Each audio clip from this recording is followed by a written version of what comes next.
Acum am fost lăsat. Ziua bună, dragii mei! Nu mă auzeați, vorbeam în gol, ca să zic așa. Mă bucur nespus că suntem iarăși împreună. Nu știu exact cât suntem acum împreună, dar o să ne spună Ioana. Ioana, cât suntem astăzi, all together? Deocamdată suntem doar 50-60. Cine se mai înscriu? Cu siguranță vor mai intra. Deci mai pierdem puțin timpul, ca să zic așa. Mai tragem de timp. Hai să răsplătim pe cei care au intrat deja. I-am răsplătit salutându-i și spunându-le bine ați venit la al 10-lea webinar și lista continuă. Astăzi va fi un moment absolut senzațional. Cei care îl cunoașteți pe Robert știți despre ce vorbesc. O oră jumate, 2 ore, depinde cât de repede vă plictisiți sau nu. Vom sta împreună cu Robert. Poveștile și povestea lui sunt absolut fabuloase, senzaționale. Îl văd și pe Felix, pe care îl salut și mă bucur să-l văd și să-l rog să spună și el două cuvinte aici. Yeah, of course. Hi, Robert. Hi, Felix. Yeah, I'm very glad to be here. Bună, dragilor. Și eu abia aștept să-l aud pe Robert. Am avut sâmbătă întâlnire cu el în cadrul conferinței și propria mea concluzie după conferință a fost ceva din ce a zis Robert, că nu e un moment mai bun decât acum în a face o revoluție a mentalităților. I don't know if you, Robert, you understood what I have said, but I just you. Yes, I got that. And the revolution begins. Yeah, exactly. Thank you for being with us. Felix, cum au fost webinariile de până acum? Ai participat la destul de multe dintre ele, știi pe cei care au vorbit. Dacă ar fi așa, în 2 minute maxim, să tragi prime concluzii după primele 10, la nivel general. La nivel general aș putea spune că acum așa foarte îți răspund ce îmi trece acum prin minte. Am văzut dorință foarte mare de adaptare și de învățare din partea profesorilor. Cumva asta ne-a și încurajat pe noi să găsim soluții în a invita cei mai buni oameni în România care să dea răspunsuri pe nevoile voastre. Fie că a fost vorba de lucruri care țin de tehnologie și adaptarea la tehnologie și am avut câteva webinarii în zona asta, fie că a fost vorba de echilibru emoțional, pentru că, da, toți am trecut prin stări altfel decât eram obișnuiți și am avut webinarii și din zona asta. Și o altă zonă, aș putea spune că a fost oare ce putem lua din această experiență și să folosim când ne întoarcem la școala offline. Oare cum va fi viața noastră după ce întoarcem la clasă? Pentru că am observat și părinții și profesorii în cele 2 studii pe care noi le-am făcut, cred că lucrurile nu vor mai fi la fel, că faptul că cu toți a trebuit să ne adaptăm și să gustăm cumva din învățământul online și digital și să vedem beneficiile lui, le vom folosi ulterior la clasă și așteptările sunt mai mari din partea celor care sunt beneficiari ai educației. Și încă un lucru care îmi vine în minte este că, și m-a bucurat foarte tare, respectiv că în studiu Vocea SuperTeach at Părinți, părinții au o părere bună și foarte bună în majoritatea lor față de felul în care profesorii s-au adaptat contextului din punct de vedere a învățării online. Adică efortul vostru, dragi profesori, cumva a fost văzut și înțeles de către părinți. Cel puțin acei aproape 4.000 de părinți care au răspuns la chestionarul nostru.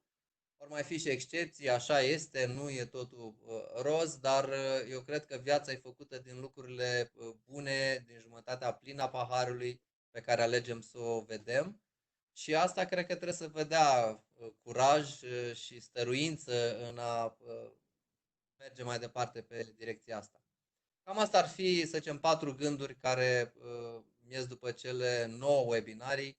Acum o să-l vedem pe al 10-lea, care sigur va fi unul provocator, așa cum îl știm noi pe Robert, în stilul de a provoca challenge the status quo. This is the expectation I have from you, Robert. Mersi frumos, Felix. Sunetul de la tine nu e excepțional, dar te-am înțeles, te-am auzit. Sunt câteva chestiuni tehnice pe care eu aș putea să vi le spun, dar nu vi le spun eu. O să rog pe Ioana totuși să vi le transmită, nu de alta, dar poate mai e unul altul care nu știe cine e Ioana și cum arată Ioana. Ea este cea care organizează conferințele SuperTeach, și cele offline și cele online, așa că Ioana, zi-ne din punct de vedere tehnic, în afară de faptul că nu suntem pe Facebook astăzi, și o să ne spui câți s-au adunat în secunda asta pe platformă, spune-ne detaliile tehnice, te rog frumos. Suntem 74 de participanți în acest moment. Marea majoritate sunt în secțiunea de attendee și vă invităm, Robert vă invită să fiți alături de el și să activăm camerele. Asta înseamnă că, așa cum am scris în chat, scrieți, răspundeți-ne acolo în chat că sunteți ok să activăm camerele și atunci veți fi alături de noi și vă vom vedea. Pe Robert îl ajută să vadă reacția oamenilor, așa cum ne ajută pe fiecare, pentru că e foarte greu să vorbești unui beculeț verde-roșu, fiecare cum îl are.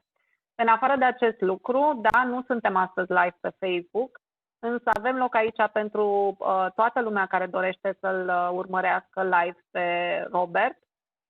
Avem și traducere simultană asigurată de Anca Antohi, pe ea o vedeți acolo doar cu numele, dar ea este cea care vă vorbește la telefon. Modul de activare al traducerii este același ca și la conferință, free conference call către Anca Antohi. Am să scriu aici în chat exact detaliile de conectare. Și în rest, haideți să ne bucurăm de încă un webinar interesant. Mersi, Ioana. Aș mai adăuga eu că ne-am dorit ca interacțiunea cu Robert să se facă în limba engleză direct, nu prin traducere, pentru a fi mai operativ și mai face-to-face, ca să spun așa. Deci cei care intrați pe camere și vreți să interacționați, vă rugăm în măsura în care este posibil să folosiți limba engleză și nu traducerea din motive tehnice. Gata. Lumea nu a intrat aici să ne urmărească părlăvrăgerile noastre, ale celor din executiv, ca să zic așa. Sunt convins că s-au săturat de ele. Suntem la al 10-lea webinar. Nici nu o să pierd acum foarte mult timp să vi-l prezint pe Robert, pentru că sunt absolut convins că voi, cei care sunteți acum online, ați fost la conferințe și cei mai mulți dintre voi l-ați văzut live pe Robert. O să vă spun doar că spune despre el că nu i-a plăcut școala și din punctul ăsta de vedere a petrecut 36 de ani în educație.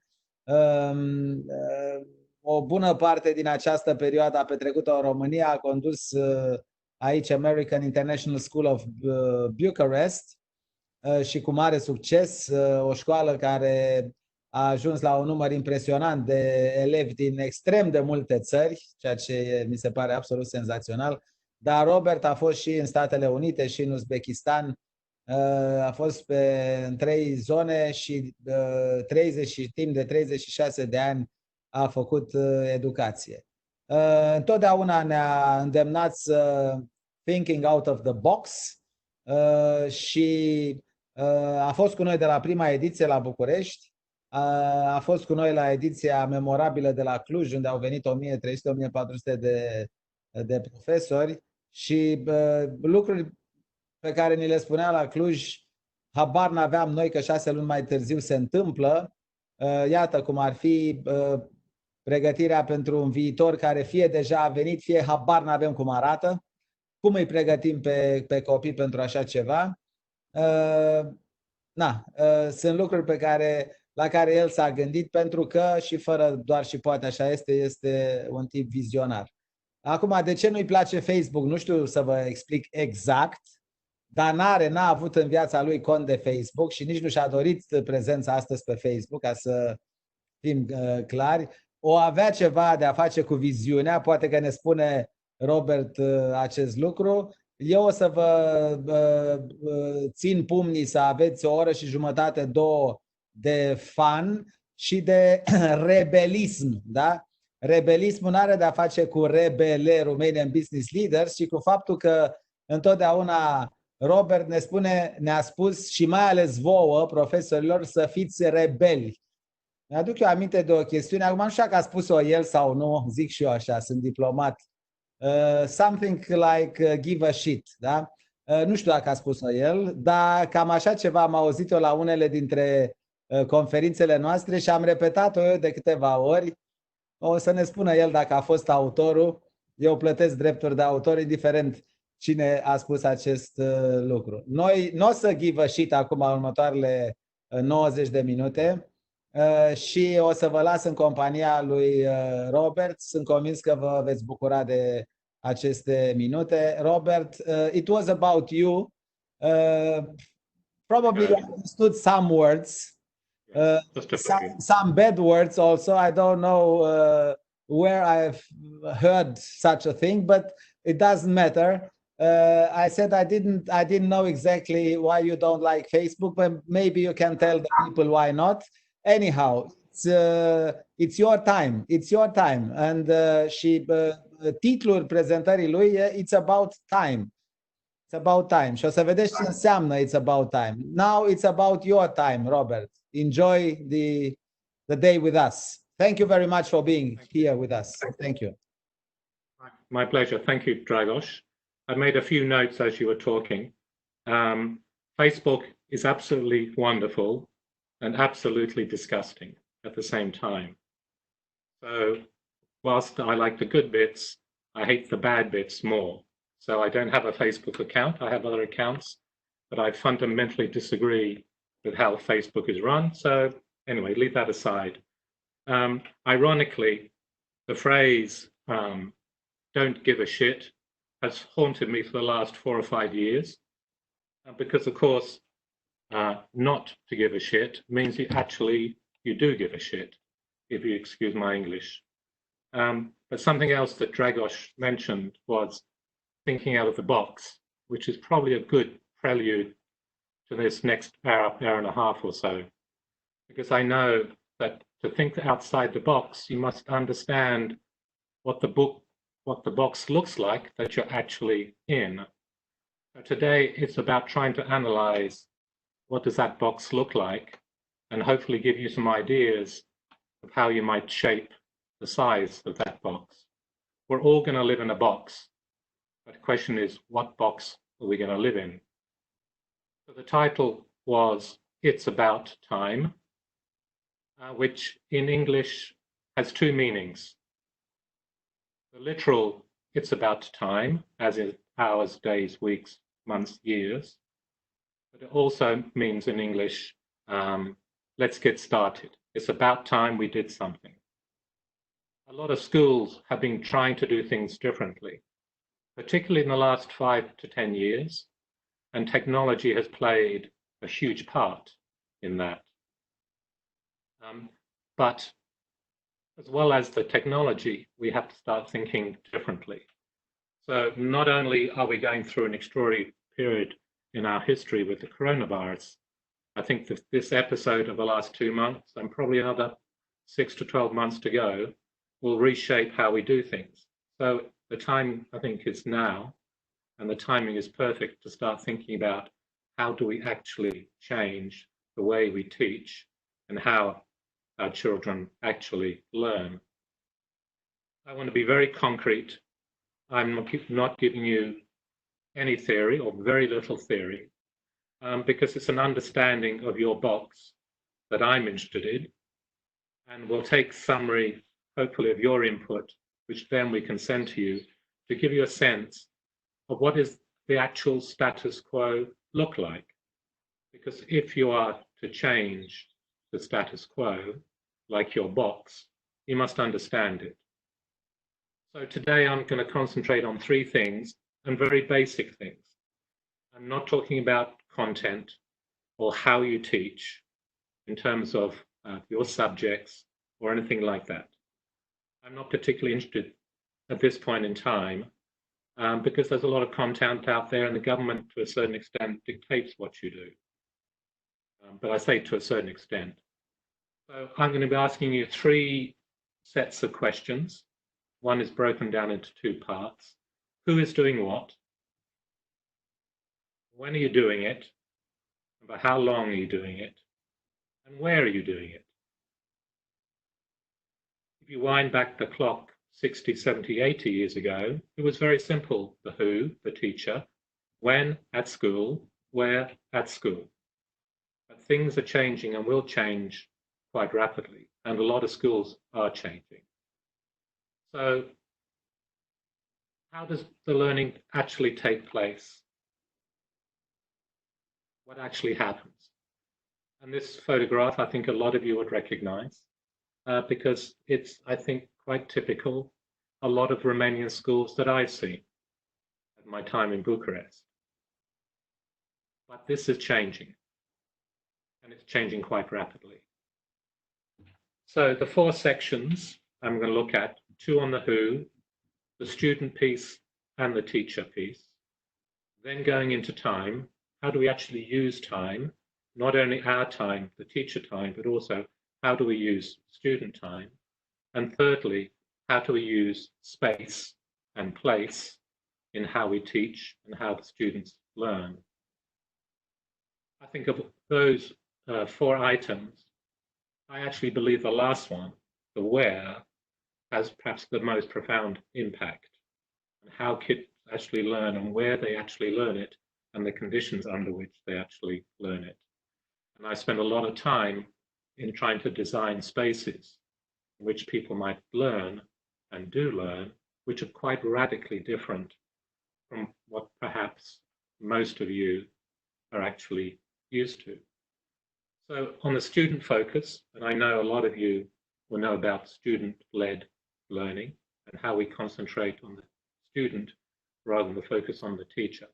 So I'm going to ask you 6 questions. After each one, about 60 seconds for you to respond. I don't expect to be an exact science, but in the first question, how often, on average, in a week, over the course of a month, does your students lead the lesson? When do they actually control? Is this 10% of the time, none of the time, 20% of the time? And those are the sort of questions I'll be asking you as we go through this webinar. There's no right or wrong here. If it's 0, absolutely fine. If it's 100%, absolutely fine.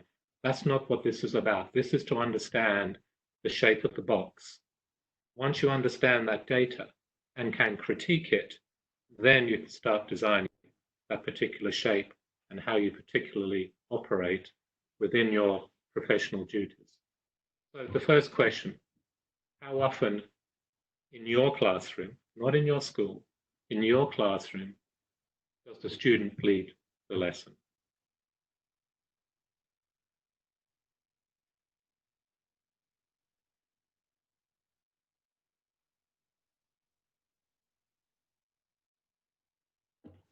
So just either do it through chat, or if some of you want to speak about it, fine. Give me a sense, give us a sense of how often do your students actually lead a lesson.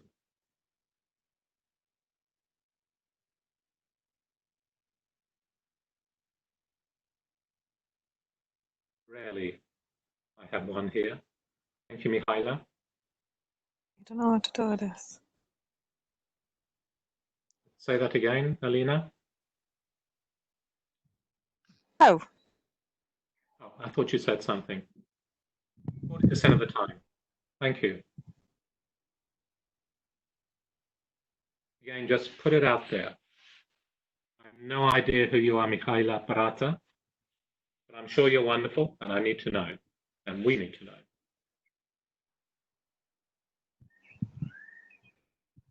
We have some other answers in the chat. I think you see them. 5%, 50%, 45%, pretty often, sometimes. Perfect.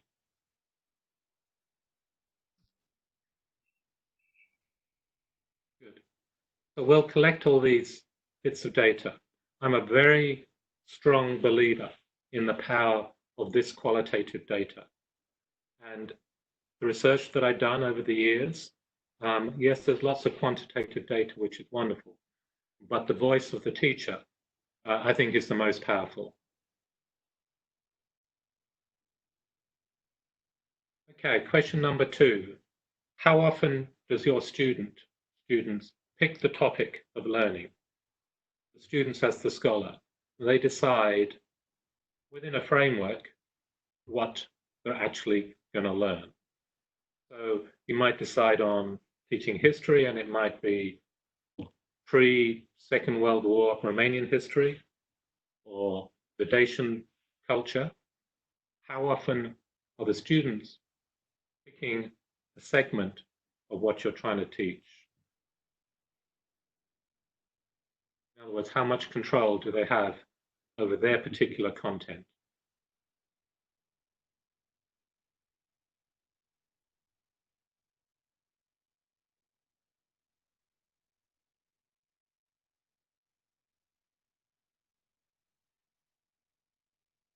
You're going to have to work this afternoon. Sorry.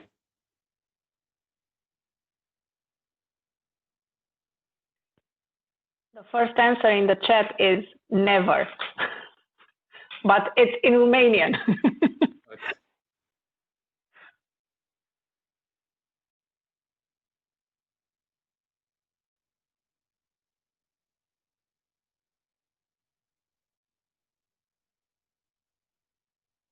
Good.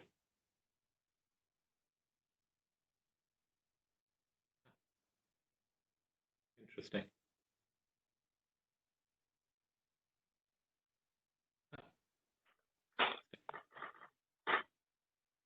I'm getting a sense that the younger they are, the more control they have.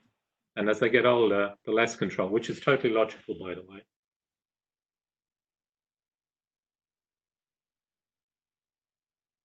Okay. How often do you think, again, over the course of a week, do you act as a facilitator and mentor rather than a more didactic sort of teaching from the front of the classroom, from the blackboard, whiteboard?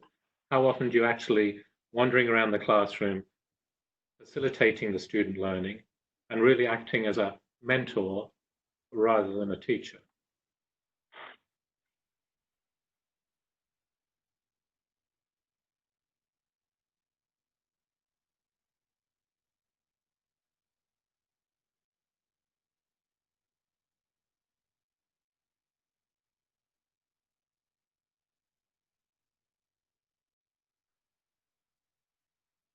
Interesting.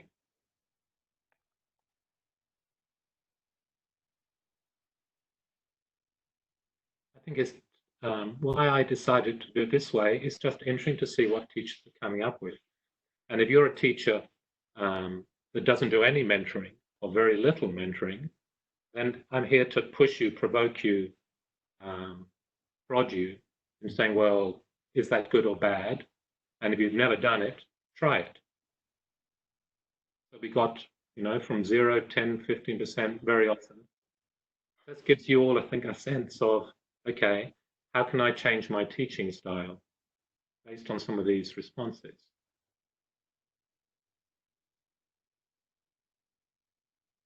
Okay, peer learning.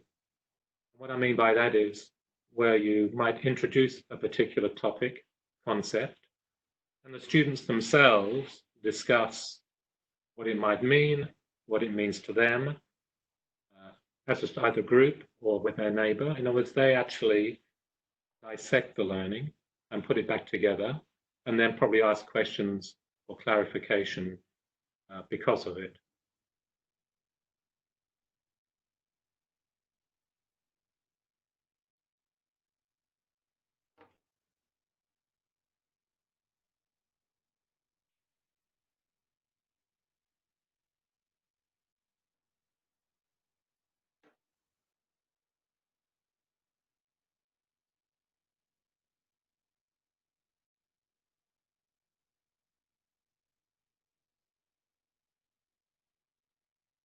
I will ask the participants to answer on chat or to send the message on chat to all panelists or to all participants.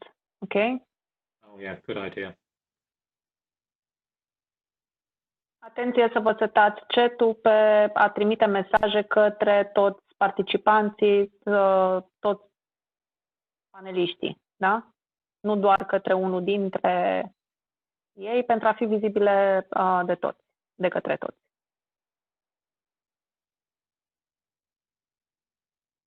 Can I repeat it? Yeah, what I mean is how often when you're teaching, you stop, say to the students, okay, discuss it amongst yourselves to see if you actually understand what has just been said. All too often, the child will sit in the room and hasn't probably understood anything that's happened, often for the whole of the lesson, because they missed some piece. So this allows the students together to teach each other. It takes the pressure off the individual.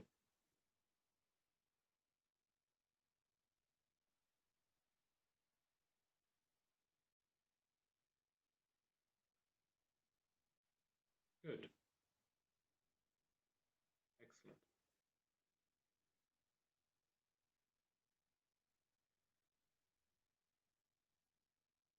I'm timing your responses, so I presume we can keep all this chat.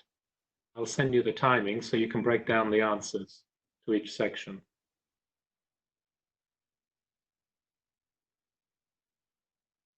Okay. Would you say you are the children are active participants or passive participants in the learning process?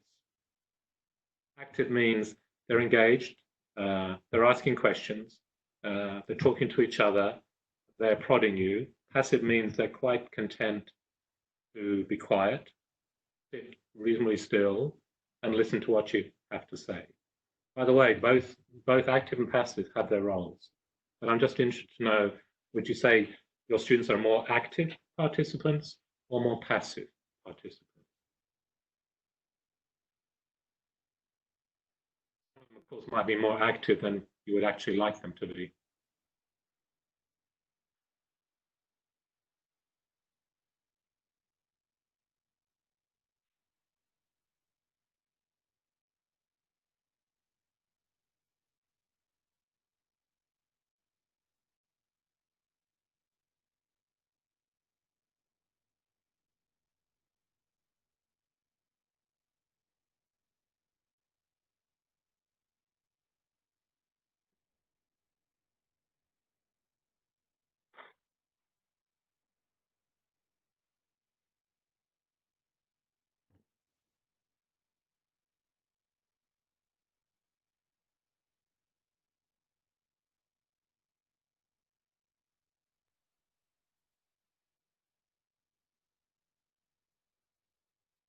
Okay, the last one is a bit trickier.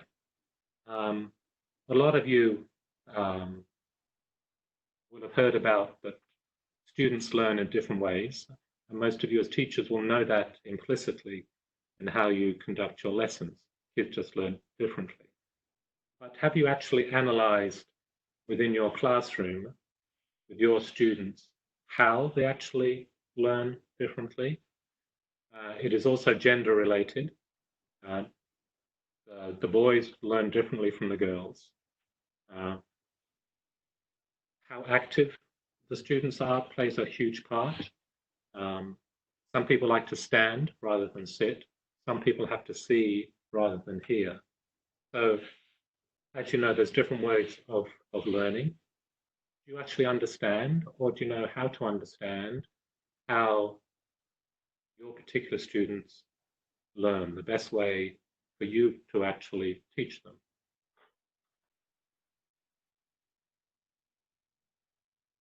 So this is a conscious effort on each child to work out, and you can ask them, you know, what do you actually need to allow the learning to happen?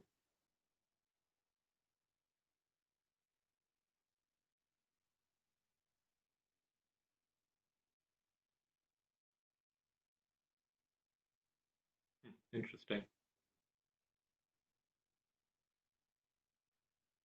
lot of research coming out of Harvard University in the States on this, and there's some great books.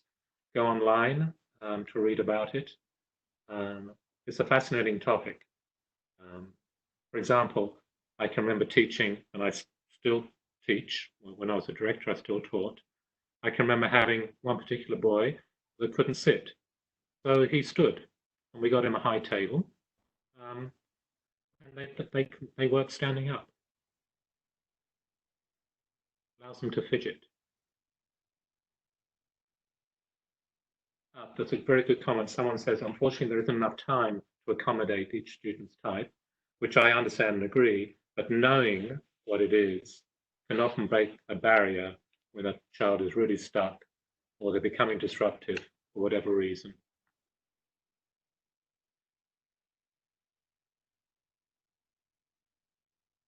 It would make a good professional development session with your teachers if they actually understand how they learn best and to share with each other how you actually learn.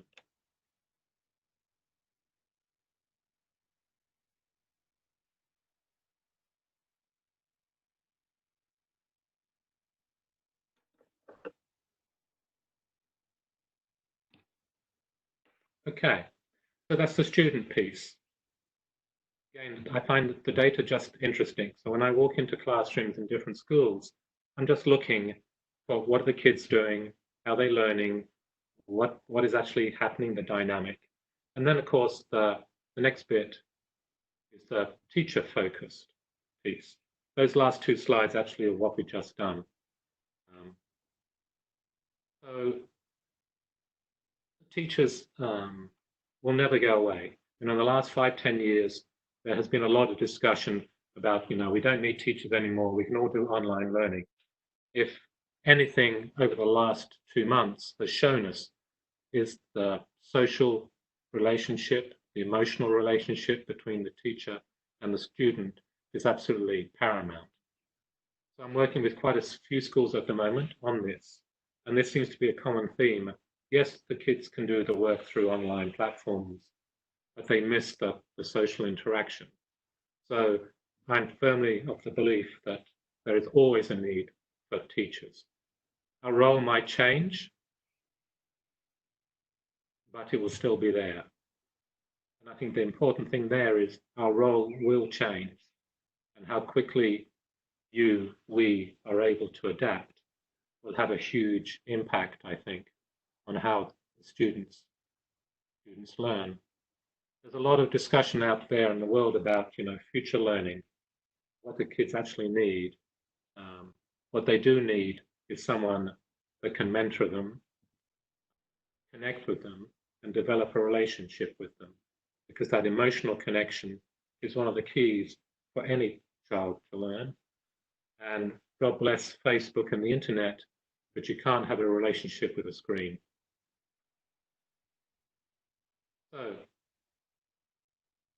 in terms of teacher focus, the actions, what percentage of your classroom time do you think is teacher directed? In other words, you basically controlling the delivery of information. This is just rough, and all of these are roughly these sorts of questions. What percentage of your classroom time is teacher directed? This one.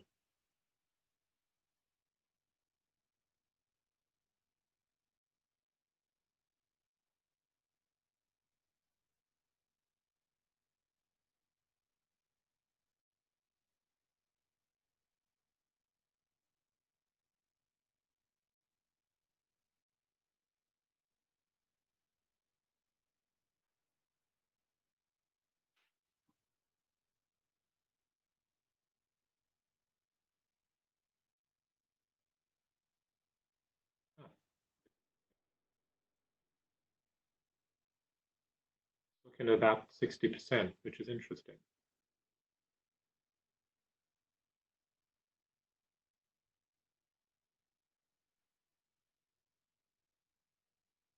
Okay, the next one. What percentage of your classroom time do you think is spent actually mentoring individual students? Now, I'm sure you're all aware that some students take far more time than others. But roughly, over the course of the day, week, how much of your time do you think is mentoring individuals rather than groups, rather than teacher directed?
Okay, this is good. Keep this coming.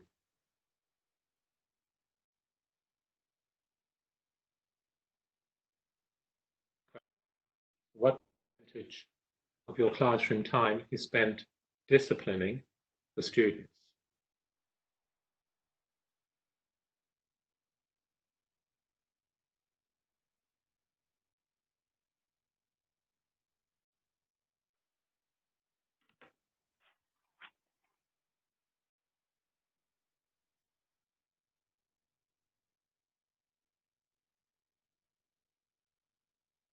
Wow, this is low. This is good.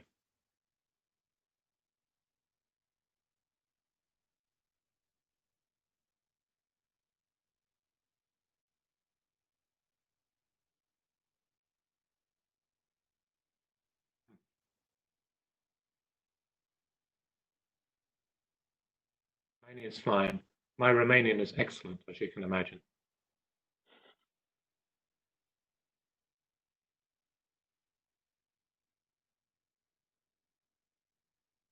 Okay. So the next question. What percentage roughly of your time is spent introducing a particular topic?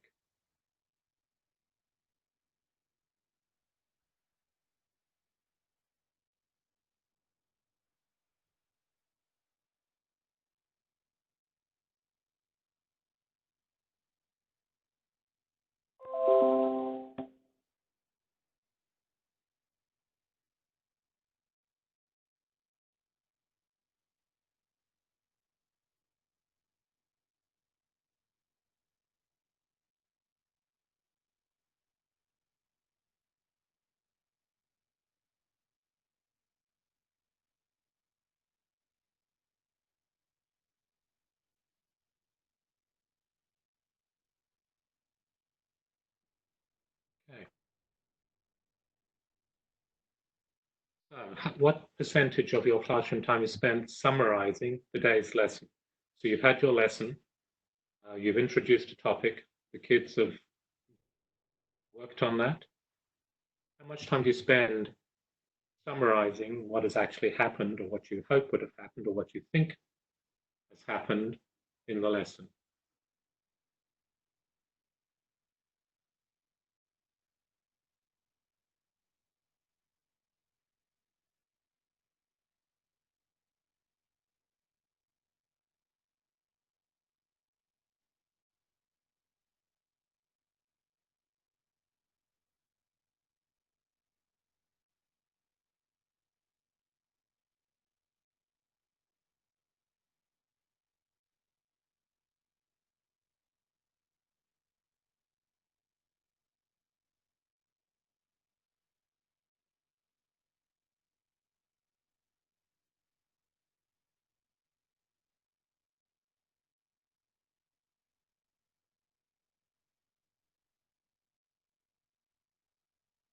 Okay. Now, the next question, the last question in this section, how long into the lesson does the teaching start? is a bit of a loaded question, because there's a lot of research out there of how long should lessons be, because if the transition time from the last class to the next class, there's a physical transition, students going from one room to another room, but there's a mental transition too. So often when I go into schools, I'm looking how long is the actual lesson, because if it takes 5 to 10 minutes for the lesson to actually start, kids to come in, settle down, and at the end to complete and move to the next, if your lessons are very short, you actually waste a lot of time during the day. So how long do you think it takes for your kids, once they come into the door, to actually refocus? Everybody needs to refocus. I'm sure you're the same when you go into a meeting. You sit down, you get out your stuff, you get your head into the space, you'll have a chat, you do stuff. And then when everything is ready, you launch into the lesson. How long does that take you, do you think? And it depends on your student's mood, as someone's read. If they've just come out of PE, God bless PE classes, it's more difficult. You know, after lunch, it's more difficult. You tried teaching on a Friday afternoon last lesson. Monday morning, different too.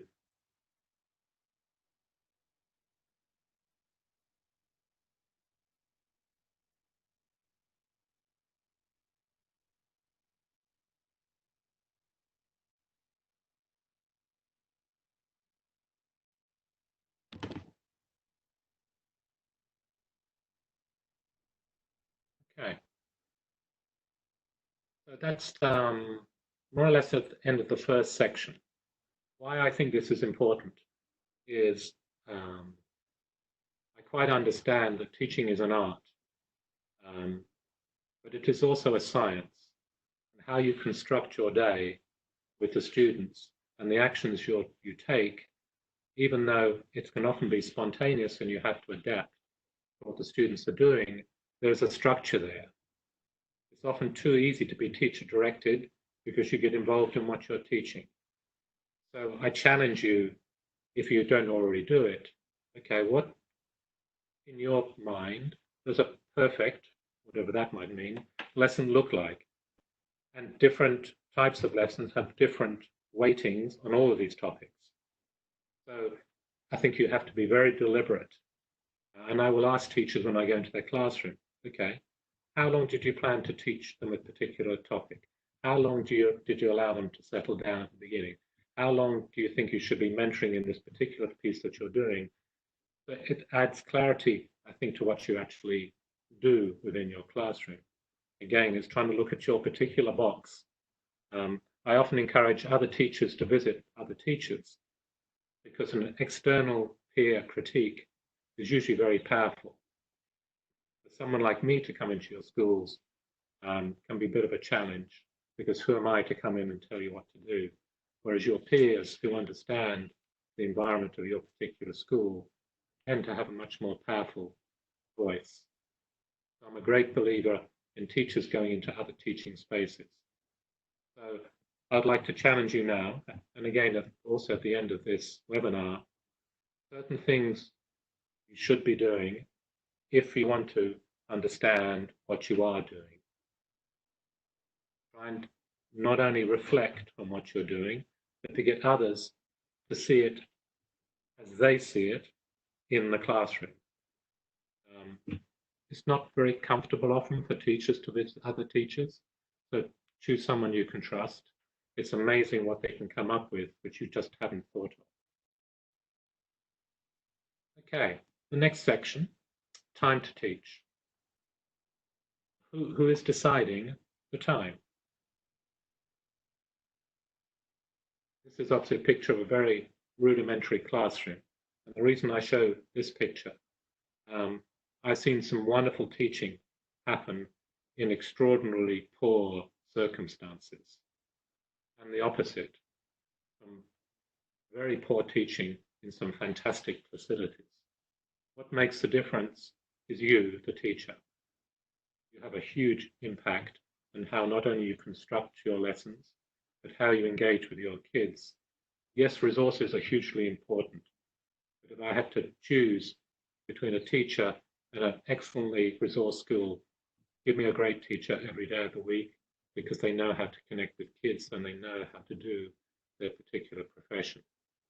But this is about time. I know a lot of you have 9 classes a day. You know, how long should the lessons be? How long should the day be?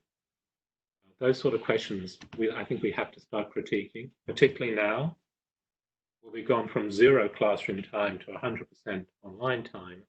Is there somewhere in the middle where we need to have a look at? So, a few comments. Who's actually controlling the time of the learning process? The power of the technology has been amazing to give independence to our kids. And there's a lot of online programs which are just wonderful. But how independent or dependent are the students to you in the learning process? Likewise, how long can students actually concentrate? If you look at a lot of the theory, they say, okay, 20, 25 minutes. Well, I've seen kids concentrate for at least 2 hours if there's a particular topic or project they're really honed in on. How long should lessons be? There's a whole science around how long a lesson should be. What is the optimal length to teach a topic, to practice the topic, to get the kids engaged, to understand what's actually happened, to remediate any lost understanding, and to bring the conclusion to the lesson. You try doing that in 35 minutes, it's not easy. How long should the school day be?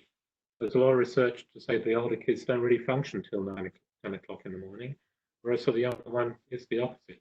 Do we have staggered school days? Sometimes that's simply not practical, but we have to consider it. And, you know, should we be at school every day? But the kids should be in school every day. Should we perhaps be having a 4-day week and on the 5th day do something totally different? So the questions I'm asking you now, what do you think? What percentage of your students' learning time is spent listening to you, the teacher?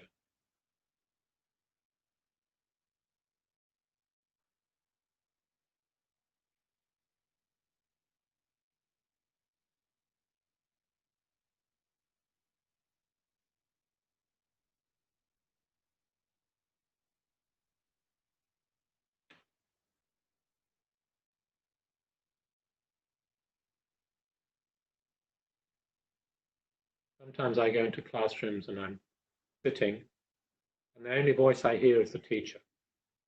Again, that can be fine in certain circumstances, but in others, it can be as boring as sin. That can be during a lesson or during a week, just roughly. Again, it's a feel, because some lessons, you know, the majority of time might actually be, you know, they have to listen to what's going on. And at others, it might be 0, but just give me a sense of the average. How often are they listening to you?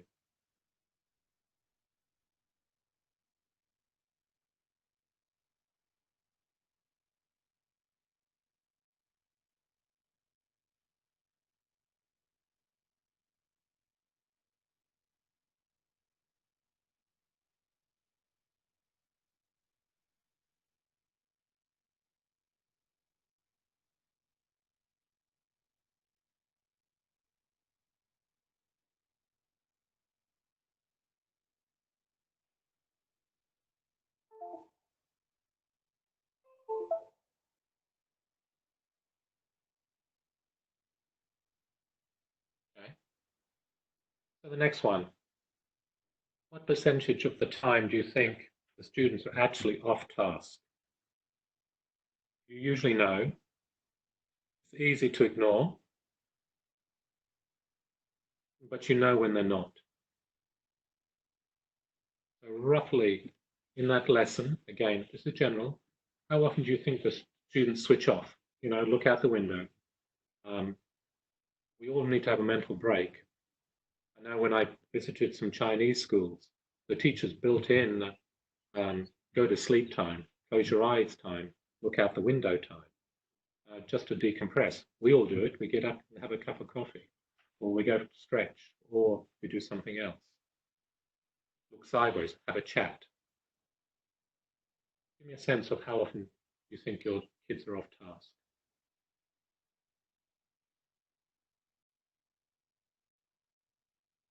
And if they are, which they will be, by the way, how do you accommodate that in the learning patterns?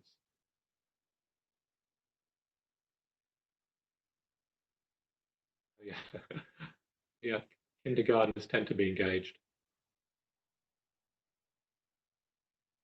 Nice one. See a cat on the roof and comment on it. Wonderful.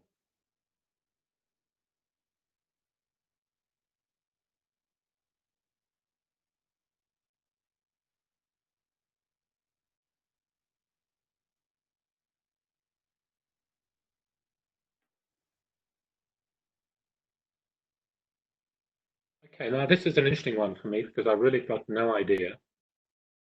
How much of the learning time, in other words, kids are learning in a classical sense, in other words, school-directed learning, rather than they are, learning to be a ballerina or they're learning to do something else outside school. How much time do you think is spent at school as opposed to home? So it might be 60%, 40% at home. Some of the older kids, it might be more time spent at home. With kindergartens, it might be, okay, just need to have the parents read to them or be read to. So give me a sense, and I think you need to qualify it perhaps with age of the children that you teach. How much learning time is directed, do you think, school directed as opposed to home directed? And the after school programs.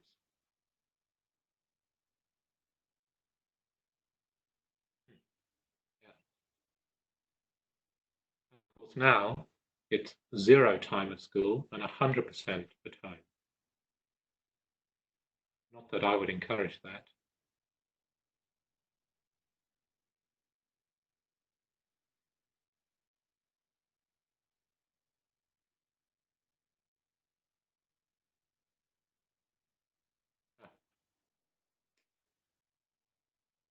Someone has mentioned space.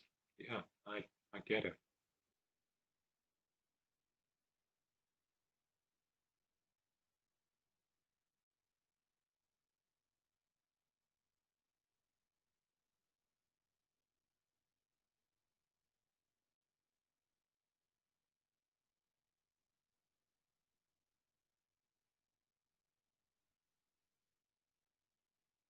Okay, next one. The internet is everywhere. There's some amazing online programs which can be used to reinforce skills, etc. How much time do you reckon your students spend either at home or school on the internet as a learning tool? Learning tool, I mean a specific program which is teaching specific skills, math, language, grammar. How much time is spent with those? Yeah, at home as well. Because you might say, okay, here's a particular program. We're not going to spend time at school. At home, I expect you to spend 30 minutes doing online math counts program, which is online math skills based.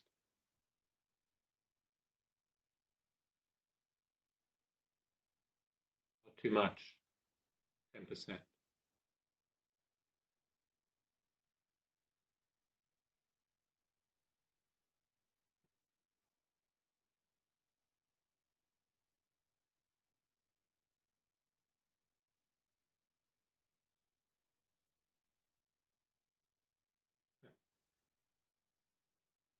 Łatwiej puțin.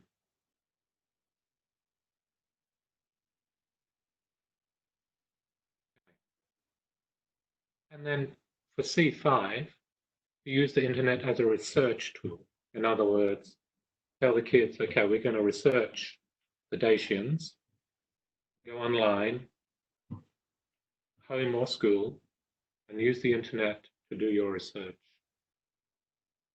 So research means find out about the content of a particular topic rather than you as the teacher delivering that content.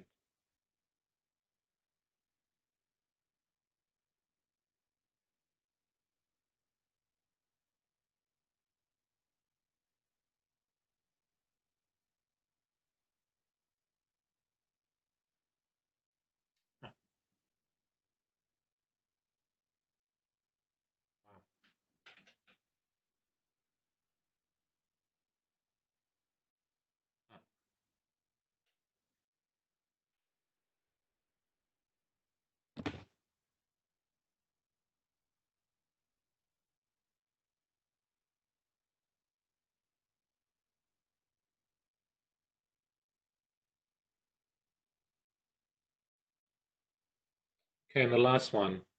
How often do you think your kids spend time chatting in class to their peers? In other words, how much of a social experience is it rather than academic experience?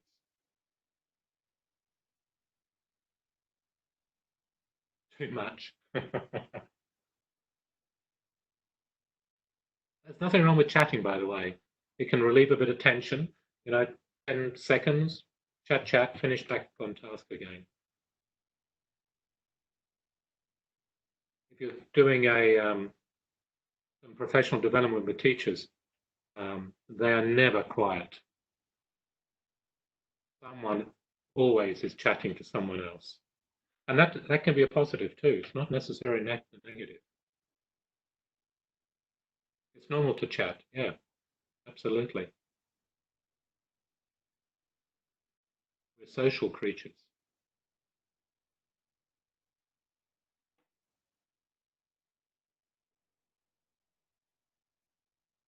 You can mute them now. That's the difference. Absolutely.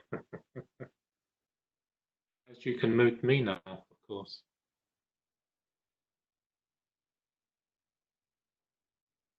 Okay. Thank you. I'm a great believer in how we look at time, as you probably gathered. So to give you a sense of what I look for, and it doesn't matter what sort of school I go into, and I've worked at a lot of different types of schools. These 4 topic areas are what I concentrate on. What's the teacher doing? What's the student doing? How are they using time? Because time, of course, is precious.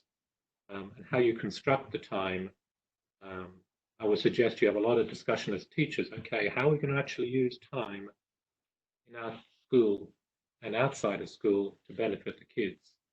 And if I were to ask you to do one thing on time, that is, how long should your lessons be? What is the most productive way of using that particular time? Because the majority of time at school is spent in your classroom. What should that look like? Again, that will vary from kindergarten all the way up through to grade 12. But think about time and how you break up time, because we do it very traditionally without critiquing it. But again, there's a lot of research out there to suggest, depending on the age, how time can be productive for you.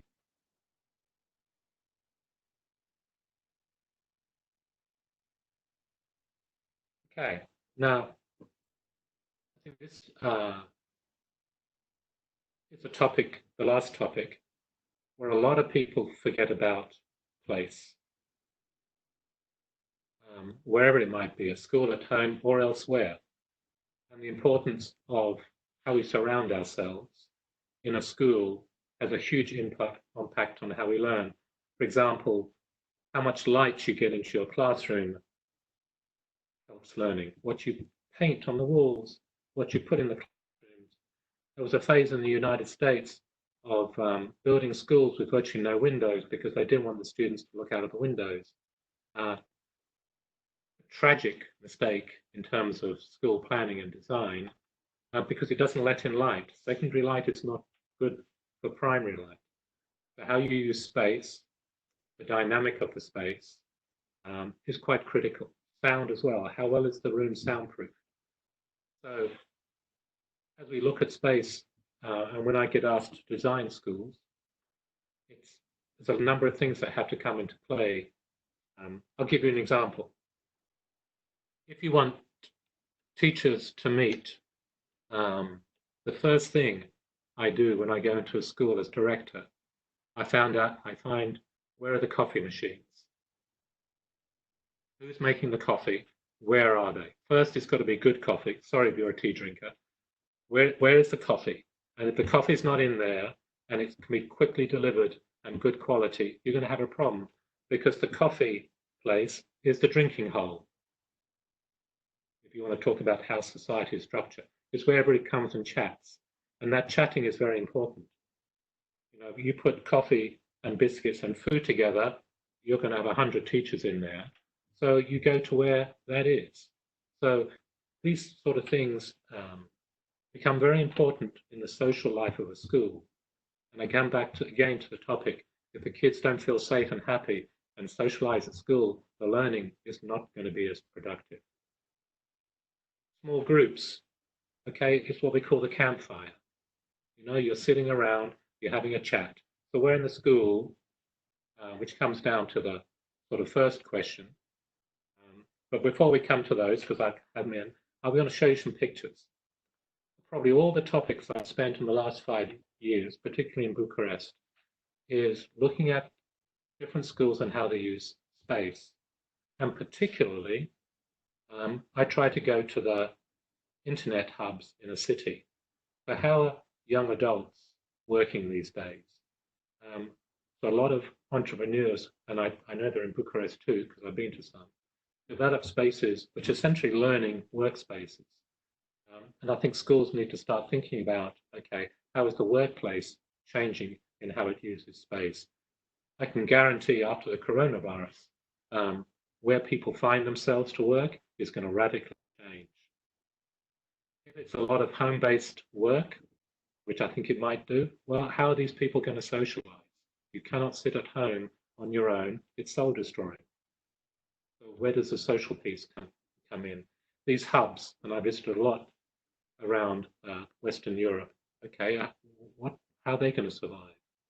So a lot of schools still look like this, more relaxed, the tables together.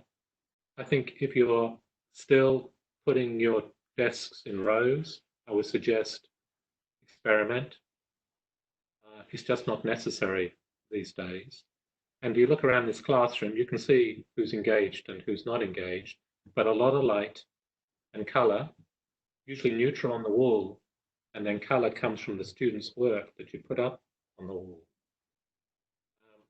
There is time and space for this, for particular classes, but it's rapidly disappearing because it's not necessary. These cost a lot of money, but a building is a building.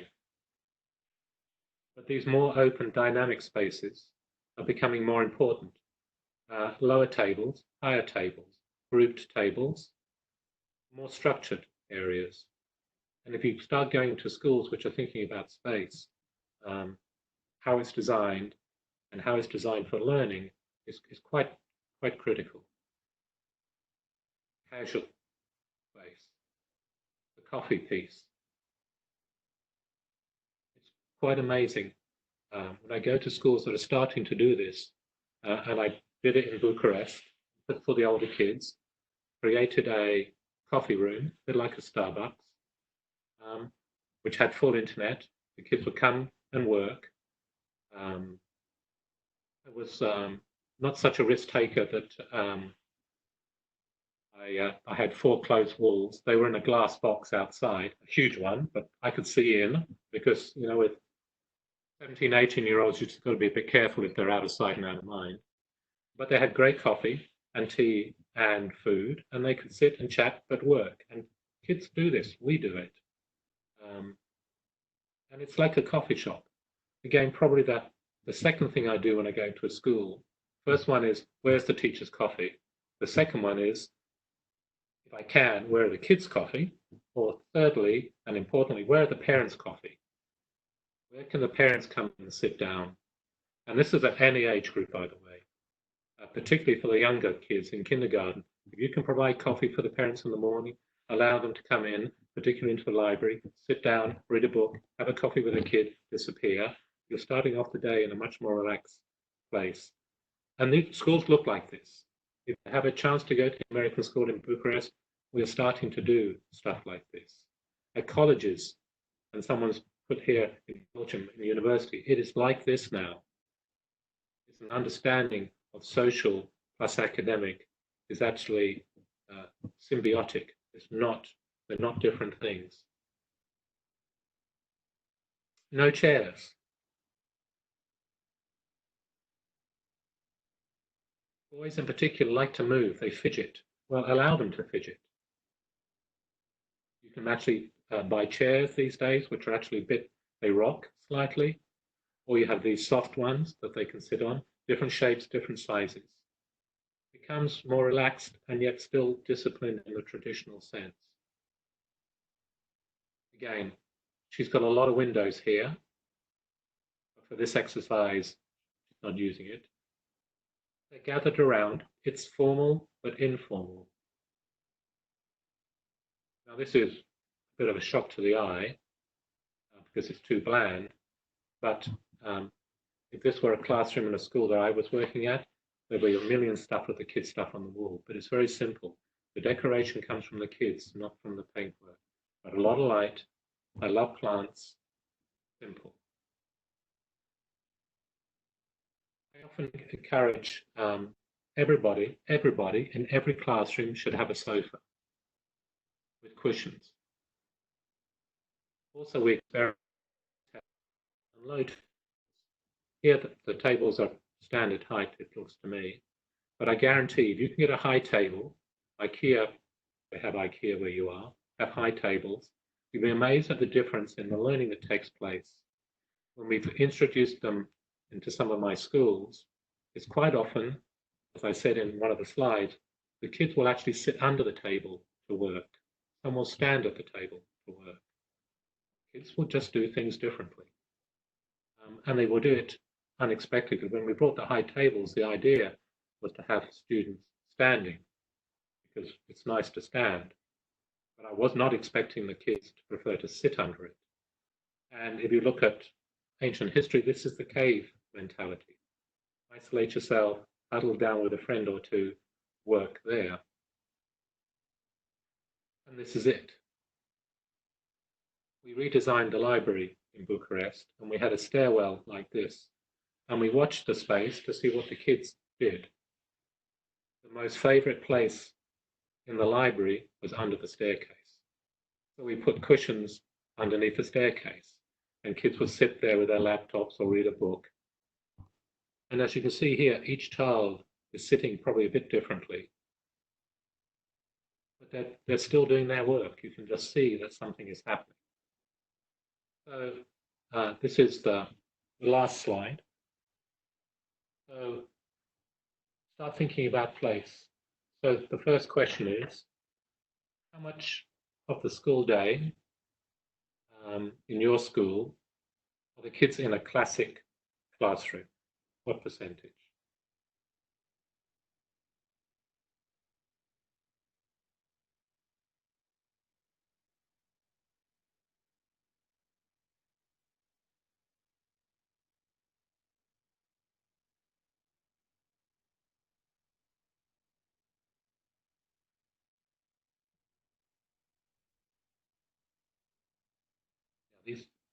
I'm not surprised with these numbers. A lot of schools, the kids spend a lot of time in the classroom, which is not a bad thing, by the way. Some classrooms are beautiful and they're really nice spaces.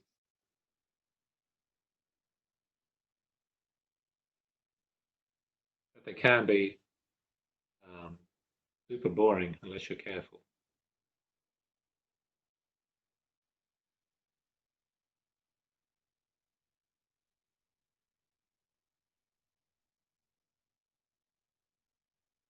It is amazing the transformation on student learning if there's a space that they can walk in which feels comfortable. And you as a teacher have a lot of control over that, I believe. So for P2, okay, classroom is one thing, another learning space.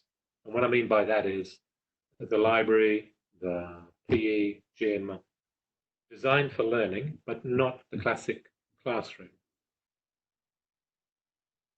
What percentage?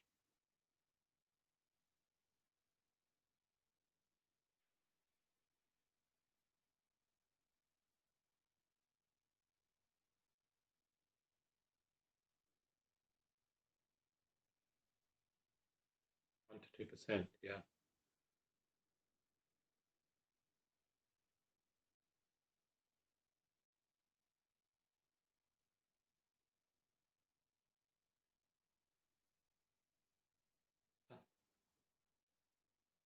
A lot of comments on this.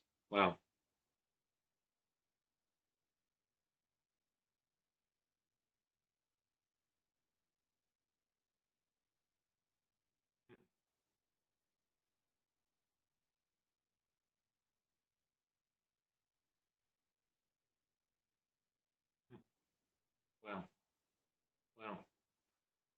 Which brings on to P3, which to me is often the interesting one. How much time is spent on the school grounds, not in a learning space or a classroom?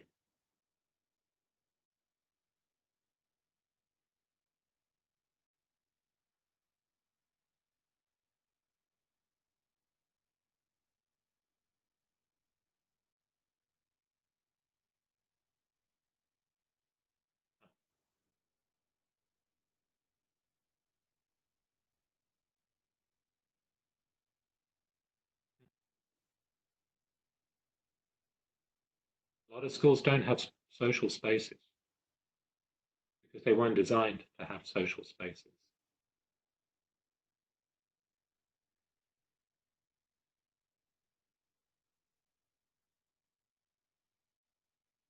It's interesting to know, you as teachers, do you have social spaces?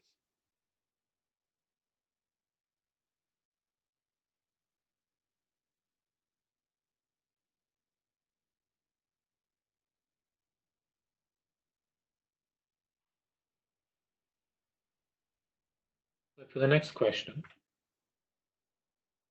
this is about, okay, you are the teacher. How much of the time is in a non-structured working space?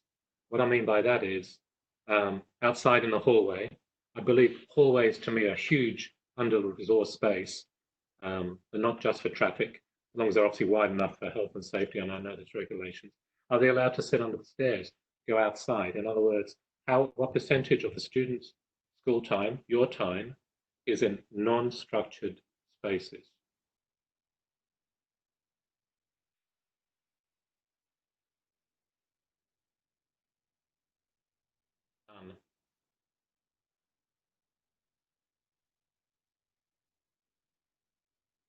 During breaks, yeah.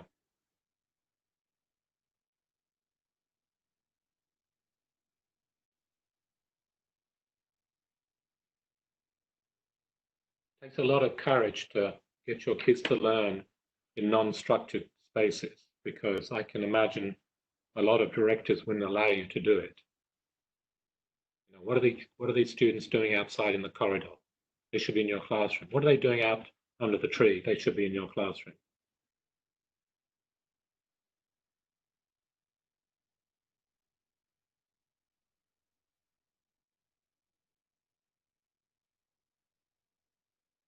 And then the last question, what percentage of the school's time sitting in seats other than classroom chairs? Sofas, cushions, benches, floor, you name it, on the stairs. How often do you reckon they do that, or they're allowed to do that?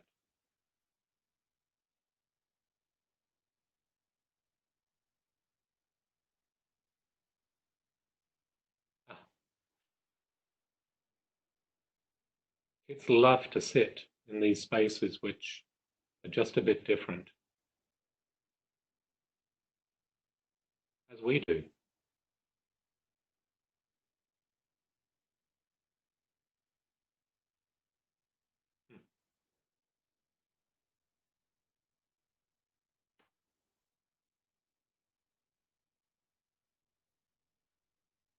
Okay. Well, no such things.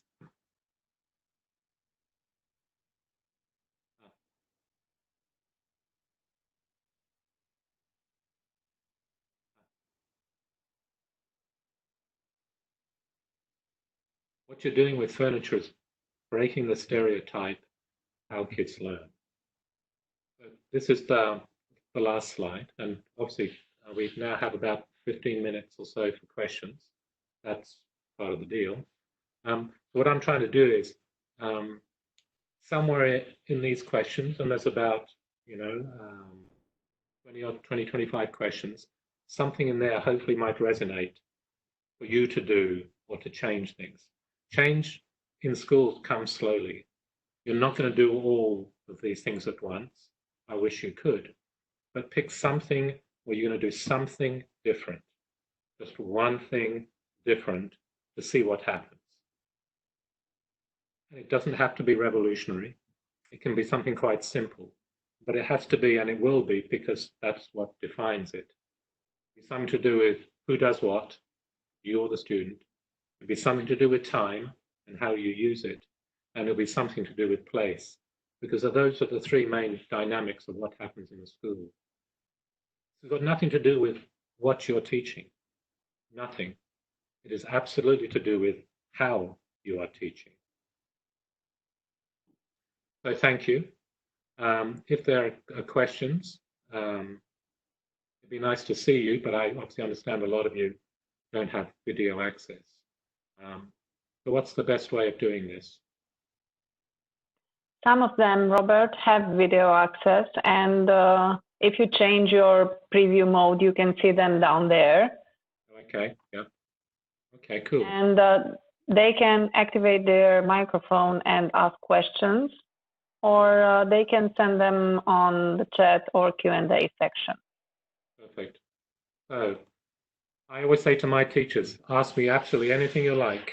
I will guarantee I will answer.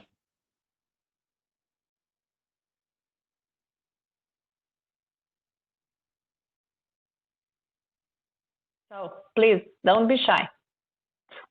I'm sure. Ask the question.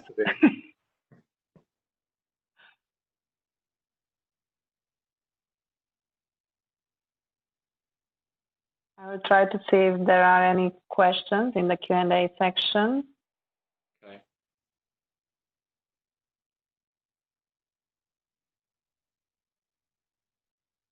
There is a question here. What subject do you teach? I was trained to teach math, physics, biology, but I tried and teach absolutely everything. So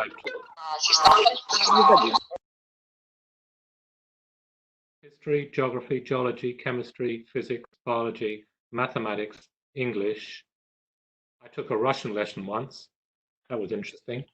That's when that was definitely student-led, because I knew some Russian. This was in Tashkent. I taught PE. What haven't I taught? I haven't taught Romanian, of course. I taught Spanish for a bit in South America. It doesn't really bother me what I teach.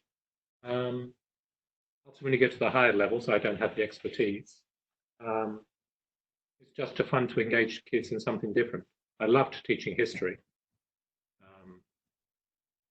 But yeah, if I taught, and I always taught as a director. So for 40 years, I taught mathematics. I felt probably more comfortable that I could walk into a classroom having done absolutely no preparation for it, which of course sounds disgusting, but I knew I could do it, because sometimes as a director, you don't have too much control over your time. So because I knew it backwards, I knew I could walk in and pretend to teach. There is another question here. How do you think learning will change after this period? I think a lot. I think nothing will happen in the short term unless the coronavirus dictates that we have to do a different sort of teaching. In other words, sometime we'll be at home and sometime we'll be at school, simply to get the social distancing within the school. So you'll have a sort of composite model, which will be really difficult on teachers, because they'll be trying to run classes in a traditional sense and then online classes. I think people now understand the limitations of the internet and the importance of the teacher. How will it affect? I'm not too sure. But I think the whole concept which was very much out there, that, we don't really need teachers, we can learn online, that's dead. It's dead. Unless you have to. How can we change? Yeah. Gabby, did you want to ask? How can we change if our leaders are obsolete to the new direction? Oh, remember, you're a rebel. So pick one thing, absolutely. Pick one thing which your leader can't really say no to, but will just shift power balance. When I was asked at one of the conferences, the SuperTeach, I can't remember which one, might have been Bucharest, the teacher asked me exactly this question. And I said, open your doors to your classroom. It's amazing the impact it has on the kids. They're much better behaved, by the way. But it's also saying the outside world can come into my classroom. Would be very surprised if one of your leaders said, please close your door. And you say, well, I like to keep it open to get fresh air. You can make an excuse. Do something which demonstrates that you are the boss of your classroom, not your leader. In your classroom, you're the boss. They might like to think they're the boss. They're not the boss. Choose one thing. Now, if your boss locks her door and never walks on the hallway, excellent. That means that's even more control to you. There is a remark here in Romanian which says that we are so much different from what you presented today that we need a lot of time to digest, analyze, and reflect. Yeah, so it's easy for me because I've been thinking about this for 10, 15, 20 years. All I do know is that change happens slowly. Those small steps empowers you as the teacher and empowers the students as well. So think about that long list. Don't do everything, but do one thing differently when your kids come back to school. Just one thing. And share it with your other teachers. What are they going to do differently? Life's too boring to do the same stuff every day.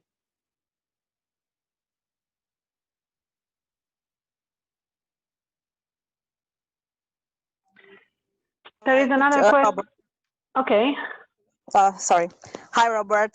This is Alina. Hi, Alina. Yeah, I'm a teacher. I qualified in Romania, but now I'm teaching in UK. Oh, okay. Beautiful weather you got there. In Worcester. I'm located in Worcester. I know Worcester. Okay. So I would like to ask you, how do you see the educational system in Romania? What do you think you can do? Not you, but us. What do you think the Romanian teacher, the government, and everybody we can do in order to improve our educational system? You've got some experience in Romania, isn't it? Yeah. Yeah. So let's say you're the Department for Education secretary. Do you think we should do as Romanian in order to transform our educational system at a 21st century standards? Thanks, Alina. The first thing I would change is, particularly in secondary school, is the nonsense of so many different subjects and no clarity on the curriculum. Yeah. Dickensian 40, 50-year-old curriculum. So modernize the curriculum. You cannot teach dozens of subjects or parts of subjects. Just can't do it. It's impossible. So simplifying the content of what is supposed to be taught is critical. And Romania could do the decision tomorrow. The Americans, the British, in England, the Australians, the New Zealanders, they all have curriculum, which they spent, Canadians, years and years and years developing. Bring it in. Content is not so important as long as it's reasonably what you need to teach. How you're teaching it is the trick.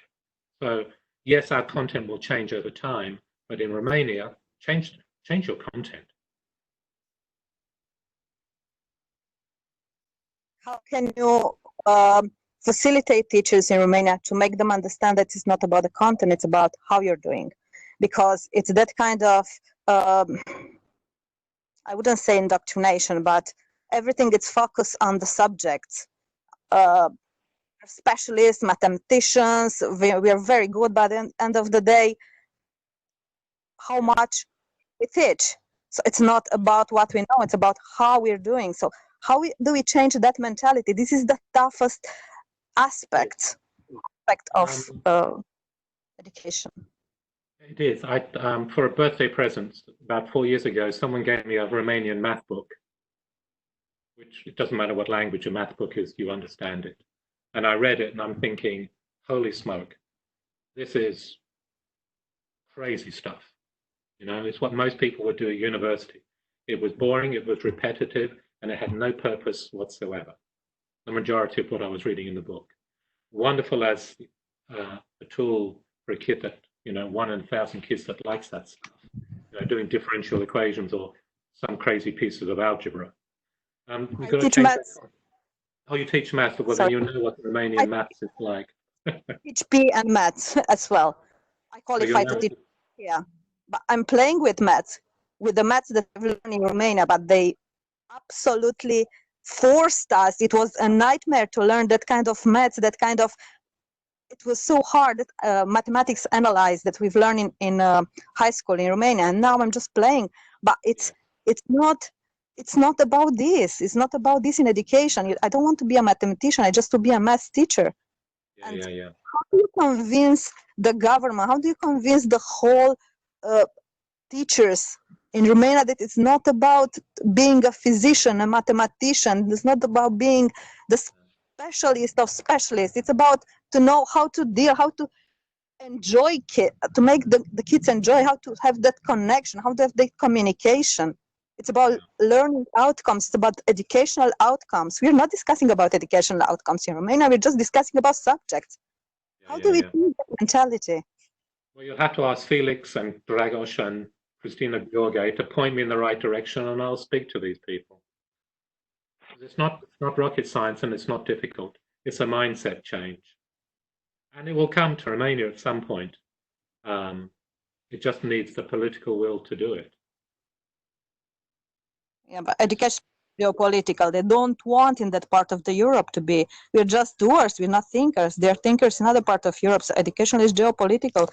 They can change education, but it's no interest to change education because it's very, very easy to keep people in dark. This is what that's happening in that part of the Europe, not only in Romania. So, well, get people to vote. Right, sorry, I keep it along. No, it's okay. It's tricky, and I can't make that mathematics one, but I'll speak to anybody.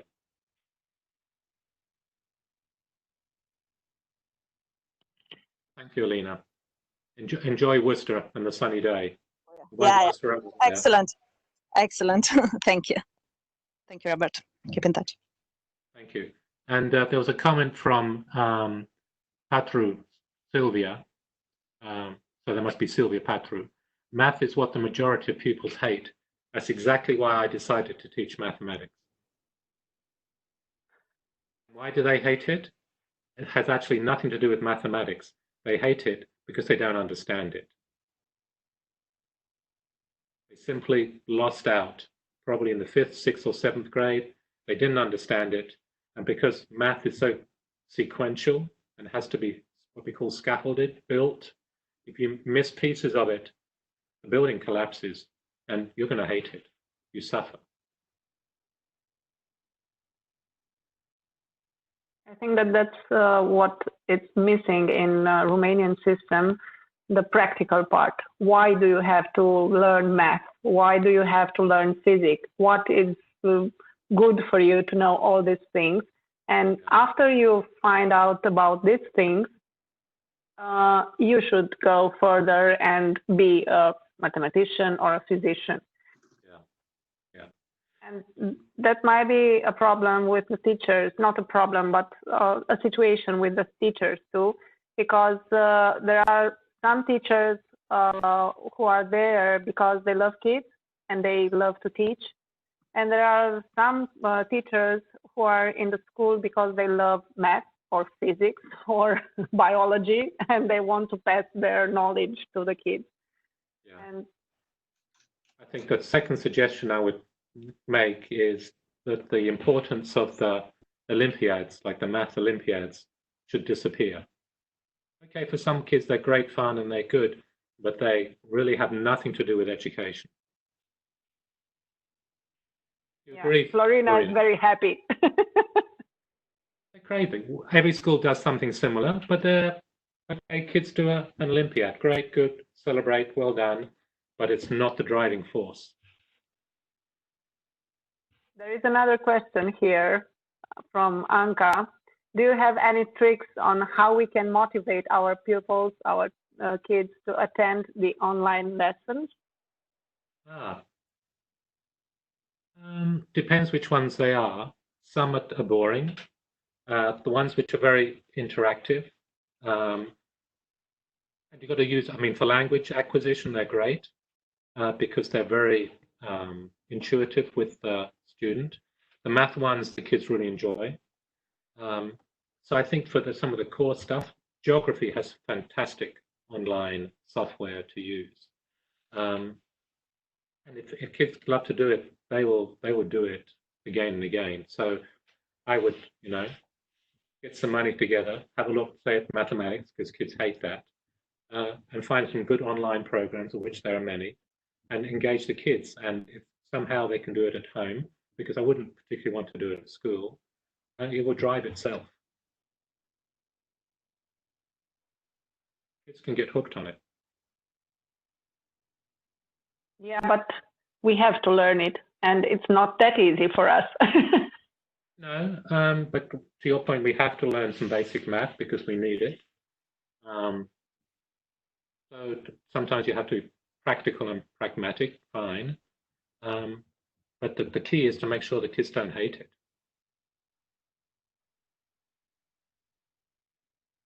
Yeah, there is a comment here about the Olympiads that teachers are somewhat forced to participate for diplomas and top assessment score at the end of the school year. Yeah.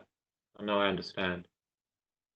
Well, I mean, teachers have a sort of option. If they can go to a school which is not a state school, you might not get as paid as much, because I know the salaries have increased in the public sector, but a chance where you're actually allowed to teach, and there's increasing number of schools like that, do it. But yeah. So everything is up to us, right? We have to change things one by one. Yes. We have to try and see what's happening. Yeah. But in the SuperTeach conferences, thousands of people go. There's an energy there for change. The teachers, the majority of them, 95%, want to change. So change something small. Start to take control. Remember, in the classroom, you're the boss. Yeah. If there are no more questions here, I would like to thank you very much, Robert, for this intervention today. I think that it was very interesting. I had a lot of questions about sharing your presentation, because the questions are there to stay. We have to ask these questions from time to time and find the answers and see if we are okay with the answer or if we can change something. Yeah, exactly. It's been my pleasure as always. I was not a born teacher. I am not a born teacher. I just love to teach. And we can see this from every intervention you have in SuperTeach conferences, and you have a lot of nice questions for the future. What is your next question? It's about time, and just to prepare ourselves for the next 6 months. Exactly. I'll think of something else to provoke you. Don't worry. Okay. So say goodbye from lockdown Italy, and look after yourselves and be the rebel. Yeah, will be. Thank you very much for everything. Bye-bye there. Bye.